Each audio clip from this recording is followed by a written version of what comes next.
जय हिंद साथियों, वंदे मातरम। कैसे हो आप सब? उम्मीद करता हूँ आप स्वस्थ होंगे, मस्त होंगे, अपनी पढ़ाई कंटिन्यू जारी रखे होंगे। आपके अपने YouTube चैनल TCG क्लासेस पर पुनः आपका हार्दिक अभिनंदनम, स्वागतम, मोस्ट वेलकम। मित्रों, संस्कृत व्याकरण के अंदर हम पढ़ रहे हैं विभक्ति प्रकरणम, कारक एवं विभक्ति प्रकरणम। पिछली क्लास के अंदर हमने प्रथमा और द्वितीय विभक्ति पढ़ी। आज इस क्लास में हम पढ़ने वाले हैं तृतीय विभक्ति से लेकर सप्तमी विभक्ति तक। यदि आपने हमारी पिछली क्लास नहीं देखी तो YouTube चैनल की प्लेलिस्ट में जाकर के वो क्लासें देख सकते हैं और अपनी पढ़ाई को इंप्रूव कर सकते हैं। आइए शुरुआत करते हैं विभक्ति प्रकरणम, जिसमें हम पढ़ने वाले हैं तृतीय विभक्ति। आज हम पढ़ने वाले हैं तृतीय विभक्ति।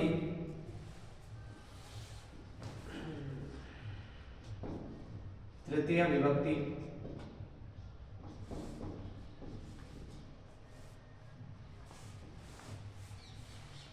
इसके अंदर इनके जो मेन मुख्य जो सूत्र होते हैं उन सूत्रों को भी आपको ध्यान रखना है।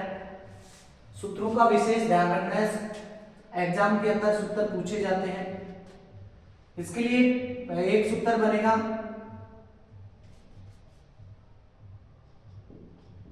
साधकतम करणम। साधकतम करणम यानी कर्ता की क्रिया के संपादन में, कर्ता के द्वारा जो क्रिया को संपन्न किया जाता है, जो भी कार्य किया जाता है, उस कार्य के संपादन में सबसे सहायक जो चीज होती है, सहायक जो साधन होता है, वहां करण कारक होता है। क्रिया को संपन्न करने के लिए जो भी साधन काम में लिया जाता है वहां पर करण कारक होता है। मीन्स वहां पे तृतीय विभक्ति होगी। साधकतम करणम यानी जो साधन काम में आता है वहां पे तृतीय विभक्ति होती है। यथा रामेण कलमेन लिखती। रामेण कलमेन लिखती। यहां पर राम के द्वारा कार्य किया जा रहा है। राम कर्ता हो गया, लिखना क्रिया होगी, और लिखने के लिए जो साधन काम में लिया जा रहा है वो है कलम। कलम के अंदर तृतीय विभक्ति होगी, क्योंकि कलम साधन का कार्य कर रही है। कार्य को संपन्न करने में सबसे सहायक वस्तु है, तो करण कारक हो गया, मीन्स तृतीय विभक्ति। एक सूत्र तो ये बन गया साधकतम करणम। इस प्रकार से आप जो भी क्रिया को संपन्न करना, कर्ता के द्वारा क्रिया को संपन्न करने में जो भी मदद करता है, सहायता करता है, उस साधन के अंदर तृतीय विभक्ति का प्रयोग करना होता है। वहां पे करण कारक होता है। इसके बाद में दूसरा देखेंगे कर्तृकरणीयोस् तृतीया। कर्तृकरणीयोस् तृतीया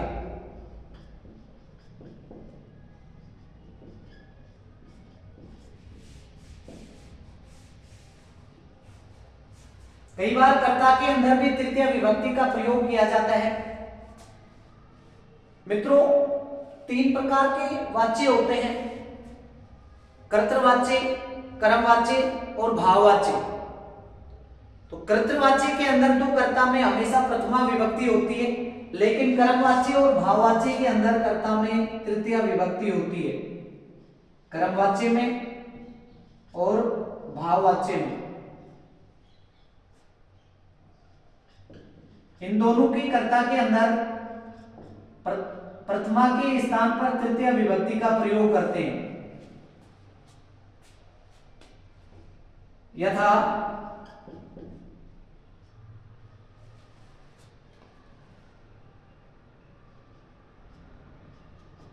रामेण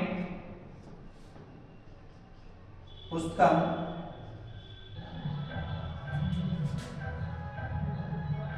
पठ्यते।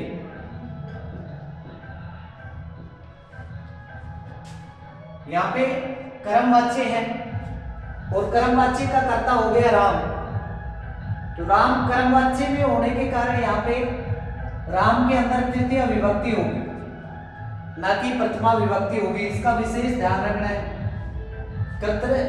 कर्तृकरणीयोस् तृतीया, यानी जहां पर कर्ता है कर्मवाच्य में हो या भाववाच्य में होता है तो उस पोजीशन में कर्ता के अंदर प्रथमा की बजाय तृतीय विभक्ति का प्रयोग करते हैं। उम्मीद करता हूं यहां तक आपको समझ में आ गया होगा। इसके अलावा दो सूत्र और बनेंगे इसके।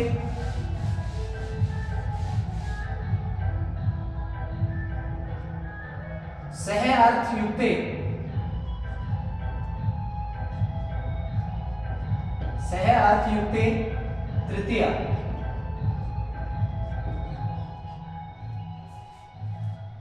यानी सह के समान अर्थ देने वाली जो शब्द होते हैं, सह के समान अर्थ देने वाले शब्द होते हैं, उनके साथ में तृतीय विभक्ति का प्रयोग किया जाता है। सह के साथ देखो यहाँ पे सह, सह, समम, सार्धम और शाकम, ये सह के समानार्थी है, यानी सह के जैसा ही अर्थ इनका निकलता है। सह मीन्स होता है साथ, सह मीन्स होता है साथ, सह, समम, साकम, सार्धम, इन सबके योग के साथ, इन सबके योग से तृतीय विभक्ति होगी। इन सबके योग में तृतीय विभक्ति होती है। जैसे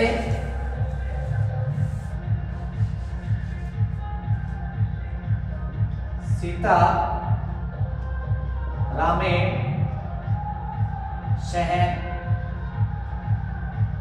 वनम गच्छति, सीता रामेण सह वनम गच्छति। यहाँ पे सह आ गया और सह के साथ में हमेशा तृतीय विभक्ति का प्रयोग किया जाता है।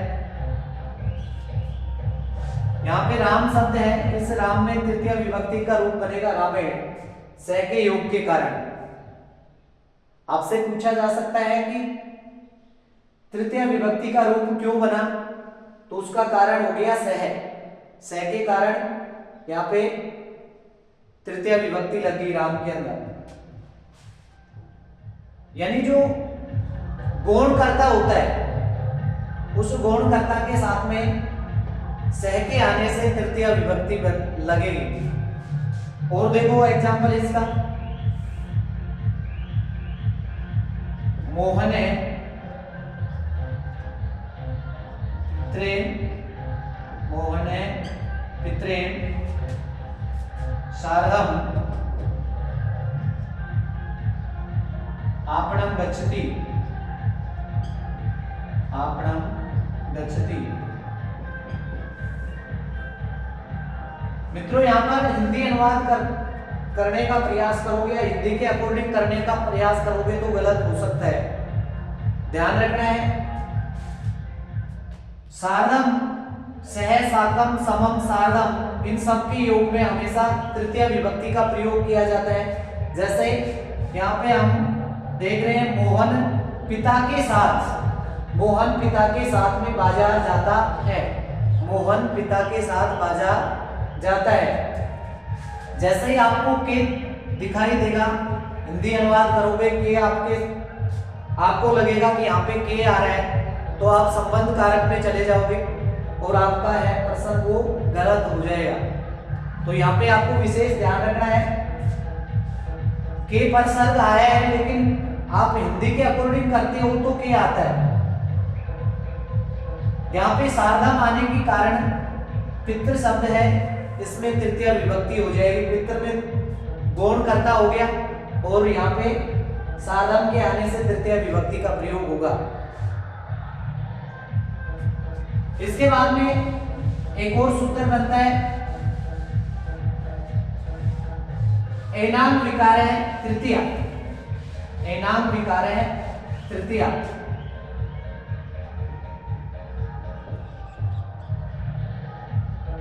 एनाम विकार है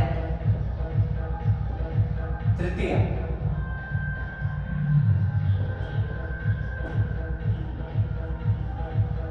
यानी शरीर के अंगों के अंदर किसी भी प्रकार का कोई विकार आ जाता है, उन विकारी शब्दों के साथ में तृतीय विभक्ति का प्रयोग करना होता है। जैसे ही शरीर के अंदर कोई विकार आता है और विकार आने के कारण से हमेशा तृतीय विभक्ति का प्रयोग किया जाता है। यथा कुछ एग्जाम्पल है, इनको आपको ध्यान रखना है।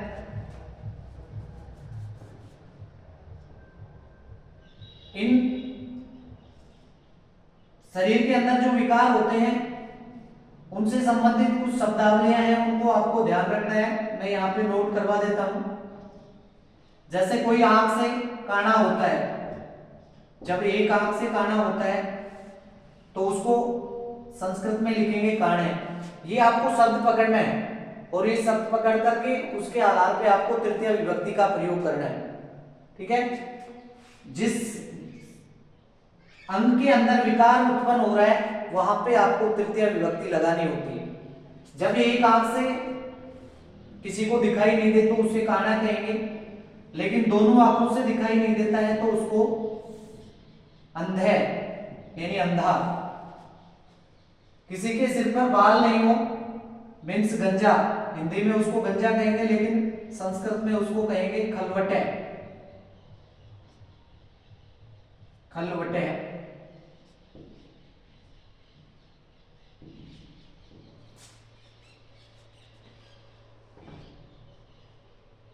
किसी के शरीर में टेढ़ापन आ जाता है, उबड़ हो जाता है, तो उसको कहते हैं कुब्जे। बहरा होता है उसको कहते हैं बधिरे।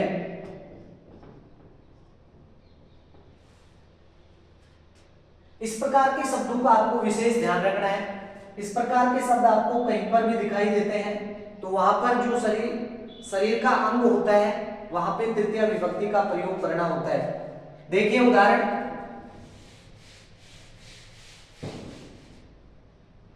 सह नेत्रेण काणे, सह नेत्रेण काणे अस्ति। वह आंख से काना है। काणे मीन्स एक आंख से अंधा, एक आंख से जिसको दिखाई नहीं देता उसको कहते हैं। तो यहाँ पे तृतीय विभक्ति का प्रयोग होगा नेत्र के अंदर, और तृतीया का एक वचन, क्योंकि एक आंख की बात की जा रही है तो तृतीया का एक वचन बनेगा। यही एग्जाम्पल दूसरे तरीके से आ सकता है। यहाँ पे सह नेत्राभ्याम, सह नेत्राभ्याम अंधे अस्ति, अंधे अस्ति। यहाँ पे दोनों आंखों की बात की जा रही है, और जो दोनों आंखों से जिसको दिखाई नहीं देता है उसे हिंदी में हम अंधा कहते हैं। अंधा जो होता है उसके अंदर दोनों आंखों का प्रयोग, यानी दोनों आंखों के बारे में बात की जा रही है, तो यहाँ द्विवचन हो जाएगा। तृतीय विभक्ति का द्विवचन नेत्राभ्याम बनेगा। यहाँ इन दोनों से संबंधित एग्जाम में प्रश्न पूछा जाता है, यहीं पे कंफ्यूजन हो जाता है विद्यार्थियों को। तो यहाँ ध्यान रखना है, जब काने की बात की जाए, अंग विकार आ रहा है और अंग विकार में तृतीय विभक्ति होगी, लेकिन तृतीय विभक्ति का एक वचन या बहुवचन कौन सा होगा, तो ध्यान रखना है। काने आए तो एक वचन में नेत्रेण करना है, और अंधे होगा तो वहां पर द्विवचन में नेत्राभ्याम करना है। उम्मीद करता हूं तृतीय विभक्ति आपको अच्छे से समझ में आ गई होगी। इसके बाद में हम देखेंगे चतुर्थी विभक्ति। चतुर्थी विभक्ति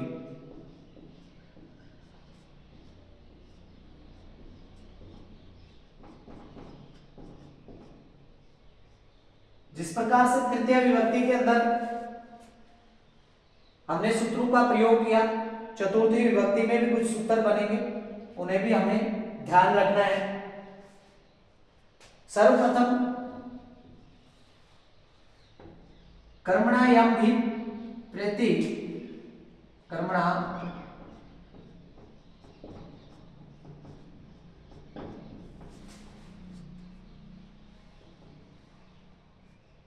कर्मणायाम भी प्रति सह संप्रदानम, सह संप्रदानम,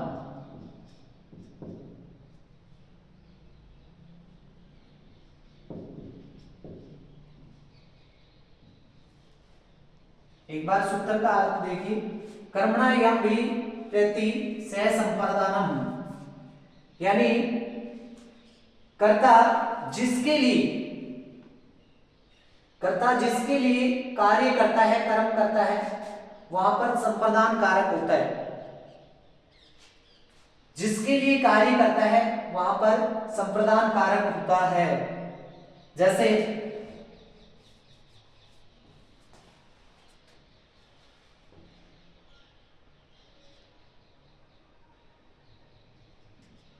रामे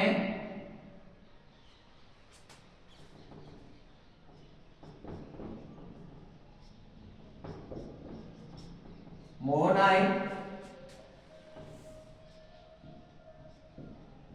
फलम यच्छति,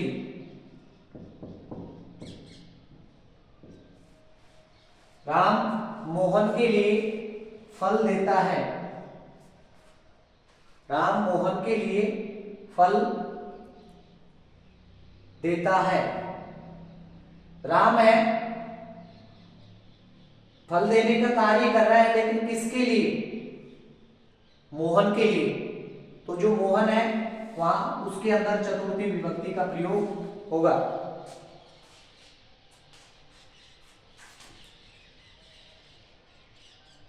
यानी करता है वो जहां जहां पर, विशेष तौर पे हम यहाँ पे देखें तो दान देने की जो क्रिया होती है, दान देने की जो क्रिया होती है वहां पर हमेशा चतुर्थी विभक्ति का प्रयोग किया जाता है। कर्मणायाम भी प्रति सह संप्रदानम, यानी कर्म जिसके लिए दान दिया जाता है वहां पर चतुर्थी विभक्ति का प्रयोग किया जाता है। जैसे निर्भय, निर्धनाय,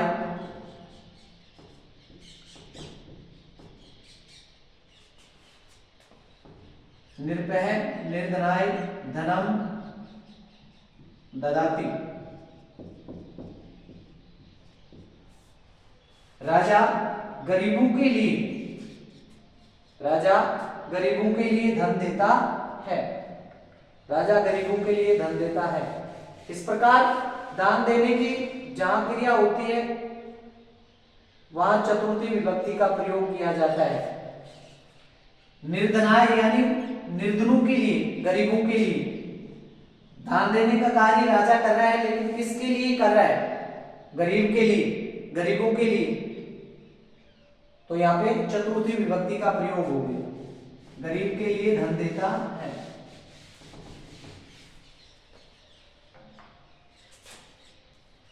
दूसरा सूत्र देखो, रुच्यार्थानाम, रुच्यार्थानाम प्रियमाणे चतुर्थी, प्रियमाणे चतुर्थी।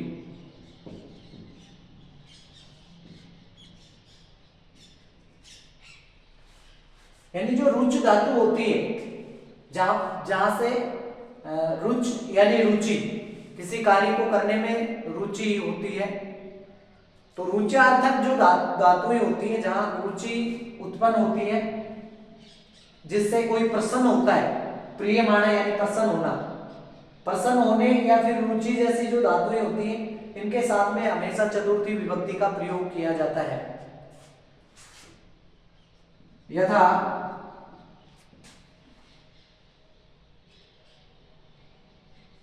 बालकाय मोदकम रोचते, रुच धातु का प्रयोग हो गया। रोचते यानी अच्छे लगते हैं। मोदकम यानी लड्डू, यानी बालकों के लिए लड्डू अच्छे लगते हैं। हिंदी में हम इसको बोलेंगे बालकों को लड्डू अच्छे लगते हैं। बालकों को लड्डू अच्छे लगते हैं। तो वहां पर आप द्वितीय विभक्ति यानी कर्म कारक समझ जाओगे और द्वितीय विभक्ति का प्रयोग करेंगे, लेकिन वो गलत हो जाएगा। संस्कृत के अकॉर्डिंग बालकाय होगा। बालक के लिए लड्डू अच्छे लगते हैं, यानी बालक को लड्डू अच्छे लगते हैं, तो वहां पे बालकाय हो गया। ट्रांसलेट करते समय हमें बहुत दिक्कत होती है हिंदी से संस्कृत बनाते समय, जब तक हमें विभक्ति अच्छी प्रकार से नहीं आती है, विभक्तियों का ज्ञान नहीं होता है, तो जो हिंदी से संस्कृत में रूपांतरण करना होता है वहां पे बहुत दिक्कत होती है। तो इसका विशेष ध्यान रखना है। तीसरा देखो इसमें नमः, स्वस्ति, स्वस्तिक,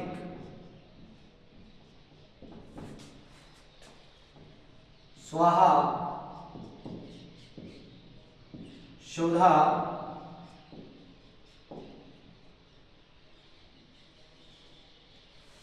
इन सबके साथ में भी चतुर्थी विभक्ति का प्रयोग होता है।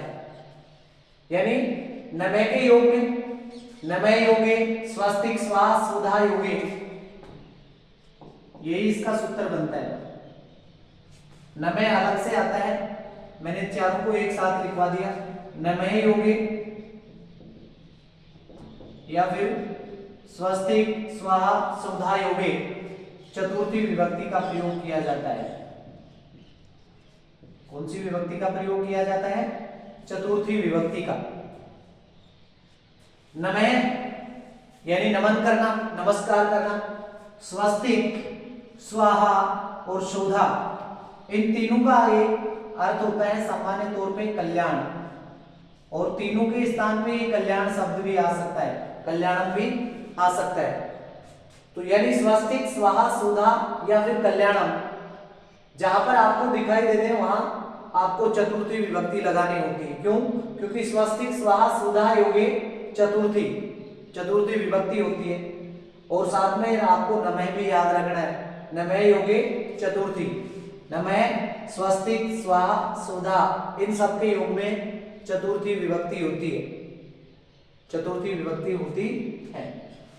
दोस्तों ये जो स्वस्तिक शब्द है, स्वस्तिक हिंदी के अंदर आपको ध्यान रखना है इस ये यानी जितनी अशुद्धि प्रकरण से हिंदी की बात करें तो अशुद्ध शब्दों को देखने के लिए या कौन निम्न में से कौन सा शब्द शुद्ध है, वहां पे सबसे ज्यादा गलती कराने वाला ये शब्द है। अधिकांशतया आपको यहाँ पे स्वास्तिक मिलेगा, इस प्रकार से लिखा हुआ मिलेगा। हिंदी की जो गाइड वगैरह होती है उनमें भी, तो वहां पे आपको ध्यान रखना है स्वास्तिक नहीं होता है, स्वस्तिक होता है। ठीक है, चलते हैं अपने प्रकरण में। स्वस्तिक होता है, स्वस्तिक का अर्थ होता है कल्याण। यथा श्री गणेशाय नमः, श्री गणेशाय नमः। जो भी मांगलिक कार्य करते हैं सर्वप्रथम यही लिखा हुआ मिलता है, यही लिखा हुआ आप देखते हो, श्री गणेशाय नमः। गणेशाय के अंदर चतुर्थी विभक्ति का प्रयोग हुआ है, उसका कारण नमः, नमः योगे चतुर्थी विभक्ति। कई बार एग्जाम के अंदर कारण भी पूछा जाता है कि कारण क्या है, कारण क्या है, तो आपको ध्यान रखना है नमः योगे चतुर्थी। नमः के योग में चतुर्थी विभक्ति होती है। हम हिंदी में बोलेंगे इसको श्री गणेश जी को नमस्कार। द्वितीय विभक्ति के अकॉर्डिंग आप मान लोगे और गलत हो जाएगा, ध्यान रखना है। नमः योगे चतुर्थी। श्री हनुमते नमः, श्री हनुमते नमः,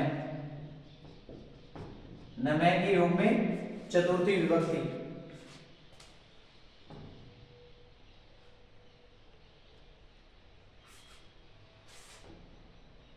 जल देवाय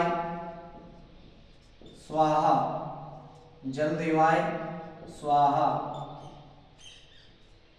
जो भी मांगलिक कार्यक्रम होते हैं वहां पे आहुति दी जाती है। ये स्वाहा आहुति के लिए होती है और आहुति होती है हमेशा कल्याण के लिए, यानी संसार में कल्याण करने के लिए जल देवता, अग्नि देवता, बृहस्पति देव, इन सबको आहूत किया जाता है, बुलाया जाता है संसार का भला करने के लिए, लोगों का कल्याण करने के लिए। तो वहां पर आपको ध्यान रखना है, स्वाहा आएगा चतुर्थी विभक्ति, सुधा आ गया चतुर्थी विभक्ति, स्वस्तिक आ गया चतुर्थी विभक्ति, और नमः के योग में भी चतुर्थी विभक्ति होती है। आपने जो मांगलिक कार्यक्रम होते हैं वहां पे आपने देखा भी होगा, जब आहूत किया जाता है देवताओं को तो बोला जाता है जल देवाय स्वाहा, अग्नि देवाय स्वाहा, इस प्रकार से स्वाहा स्वाहा। तो स्वाहा होता है कल्याण के लिए और इसके योग में चतुर्थी विभक्ति होती है। सारे स्वस्तिक के साथ में भी, स्वाहा के साथ में, और सुधा और नमः चारों के योग में चतुर्थी विभक्ति होती है।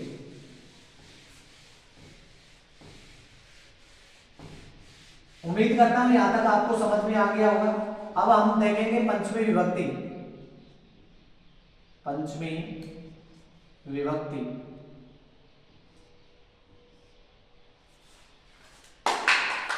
पंचमी विभक्ति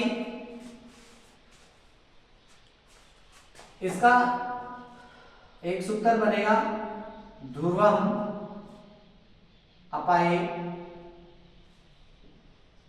ध्रुवम पाये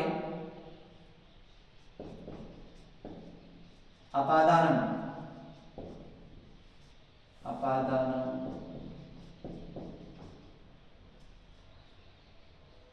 ध्रुवम अपाये अपादानम। ध्रुवम, ध्रुवम का अर्थ होता है निश्चित, यानी निश्चित या एक जगह स्थिर रहने वाला, यानी, और अपाय जो होता है, अपाय का अर्थ होता है अलग होना। किसी स्थिर वस्तु से, एक जगह जो फिक्स वस्तु होती है उस वस्तु से कोई दूसरी वस्तु निकल करके जाती है, अलग होती है, तो वहां अलग होने के भाव में पंचमी विभक्ति का प्रयोग करते हैं। कौन सी विभक्ति का प्रयोग करते हैं? पंचमी विभक्ति का प्रयोग करते हैं। ध्रुवम मीन्स निश्चित या स्थिर, निश्चित स्थिर वस्तु होती है उससे कोई अलग होता है। अपाय, अपाय मीन्स होता है अलग होना, वहां पे पंचमी विभक्ति होती है। और जो पंचमी विभक्ति होगी वो कौन से में लगेगी इसका भी आपको विशेष ध्यान रखना है। ध्रुवम अपाय अपादानम, ध्रुवम यानी निश्चित, जो निश्चित या फिक्स वस्तु है उससे कोई वस्तु अलग होती है, तो जो निश्चित वस्तु होती है उस निश्चित वस्तु के अंदर पंचमी विभक्ति का प्रयोग करेंगे। जैसे यहां पे एग्जांपल देखेंगे, यथा वृक्षात्, वृक्षात् पत्राणि पतन्ति, वृक्षात् पत्राणि पतन्ति। यहां पे देखो अलग हो रहा है, अलग कौन हो रहा है? अलग हो रहे हैं पत्ते, पत्राणि यानी पत्ते, पत्ते अलग हो रहे हैं, लेकिन जो अलग होता है उसके अंदर पंचमी विभक्ति का प्रयोग नहीं करते। ध्यान रखना है इसका विशेष तौर पे। अशुद्धि संशोधन से संबंधित प्रश्न आ जाए तो वहां पे इस प्रकार के प्रश्नों में गलती होने के चांस होते हैं। पंचमी विभक्ति का प्रयोग पता होते हुए भी गलत कर देंगे। ध्रुवम का अर्थ होता है निश्चित, जो निश्चित वस्तु होती है उससे कोई अलग होता है, तो पंचमी विभक्ति का प्रयोग करेंगे। लेकिन प्रयोग किसमें करेंगे? जो चीज फिक्स होती है, निश्चित होती है, स्थिर होती है, उसमें पंचमी विभक्ति का प्रयोग करेंगे। जैसे वृक्षात्, तो वृक्षात् मैंने यहाँ पे पंचमी विभक्ति लगाई है, उसका कारण यही है कि पत्ते अलग हो रहे हैं, लेकिन किससे हो रहे हैं? पेड़ से। पेड़ स्थिर वस्तु है और स्थिर वस्तु से अलग होना किसका कार्य, यानी पत्ते अलग हो रहे हैं, तो पत्ते अलग हो रहे हैं किससे हो रहे हैं, वृक्ष से, पेड़ से, तो वहां पर पेड़ के अंदर पंचमा विभक्ति लगेगी। ठीक है, और देखो इसके उदाहरण,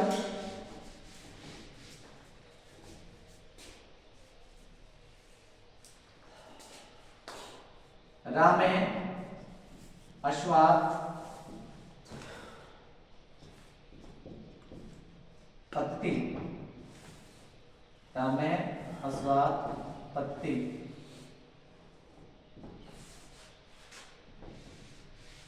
राम घोड़े से गिरा, पत्ती पत धातु है, अलग हो रही, अलग होने का भाव आ रहा है, तो यहाँ पे अलग कौन हो रहा है, राम हो रहा है, किससे हो रहा है, आंसू मीन्स घोड़ा, घोड़े के ऊपर बैठा हुआ था, तो स्थिर किसको मानेंगे, घोड़े को, घोड़े को स्थिर मानते हुए इसके अंदर पंचमी विभक्ति का प्रयोग करेंगे, ना कि राम के अंदर। ठीक है, उम्मीद करता हूं ये आपको समझ में आ गया होगा। मित्रों, जब पत धातु आती है तो पत धातु आते ही पत का अर्थ होता है गिरना, और गिरने का भाव जो होता है वो दो प्रकार से होता है, इसका विशेष ध्यान रखना है। कर्म कारक होता है, इससे पहले हमने द्वितीय विभक्ति पढ़ी थी, वहां पे भी हमने देखा था पत के यानी गिरने के भाव में द्वितीय विभक्ति का भी प्रयोग करते हैं, और गिरने की योग में अलग होना गिरना वहां पर भी पंचमी विभक्ति का भी प्रयोग करते हैं, लेकिन दोनों में अंतर क्या हुआ, इसको आपको ध्यान रखना है, इसको आपको ध्यान रखना है। कर्म कारक के अंदर जब गिरने का भाव होता है वहां पर संयोग होता है, मीन्स मिलन होता है, जैसे कुएं में गिरा, कुएं को गिरा यानी कुएं के अंदर गिरा है, जब किसी चीज के अंदर दूसरी वस्तु आकर के गिरती है तो वहां पे कर्म कारक यानी द्वितीय विभक्ति होती है, लेकिन किसी चीज से अलग होने का भाव होता है, वहां पर पंचमी विभक्ति होती है। ठीक है, उम्मीद करता हूं कि आपको समझ में आ गया होगा। अब आगे चलते हैं।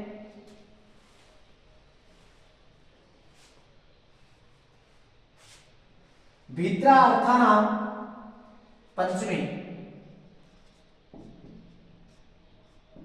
भीतरा अर्थानाम पंचमी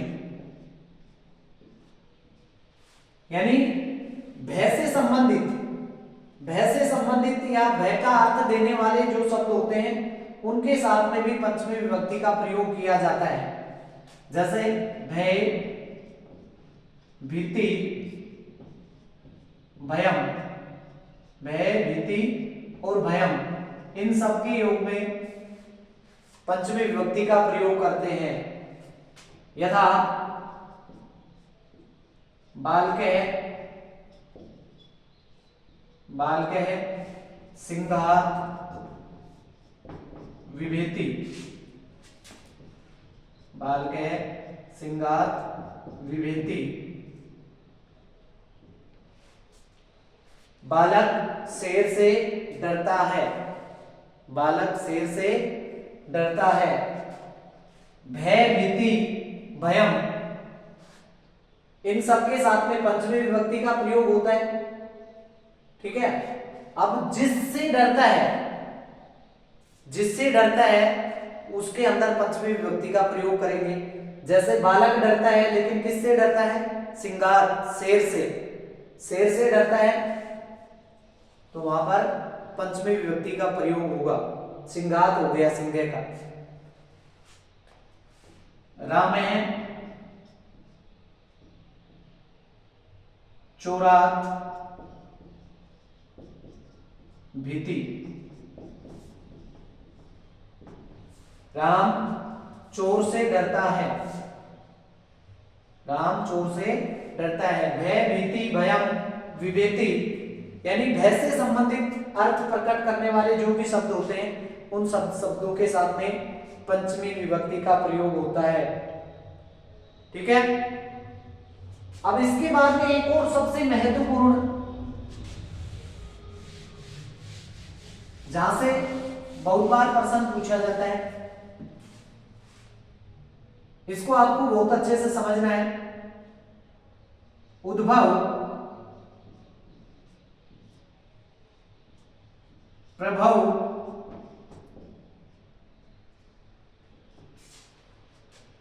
या निसर्ग, इस प्रकार के शब्द भी आपको कहीं पर दिखाई दे दें तो वहां पर भी पंचमी विभक्ति का प्रयोग होगा। मित्रों देख रहे हैं यहां पर एक एग्जाम्पल मैं लिख रहा हूं यहां, यथा गंगा, हिमालय,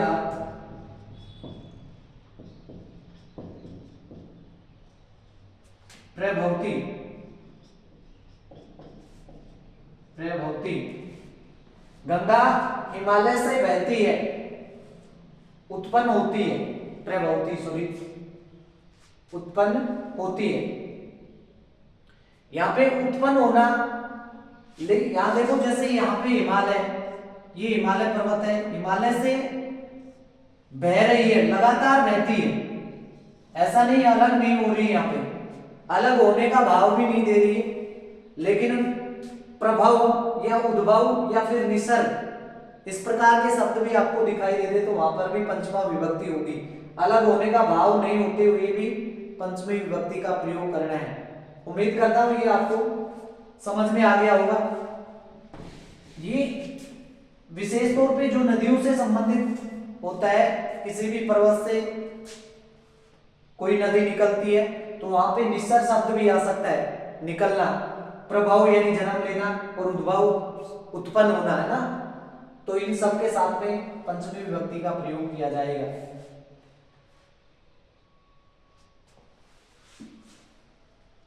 आज के लिए इतना ही, मिलते हैं नेक्स्ट क्लास में, तब तक कंटिन्यू रखें अपनी पढ़ाई को। मिलते हैं नेक्स्ट क्लास में। ओके।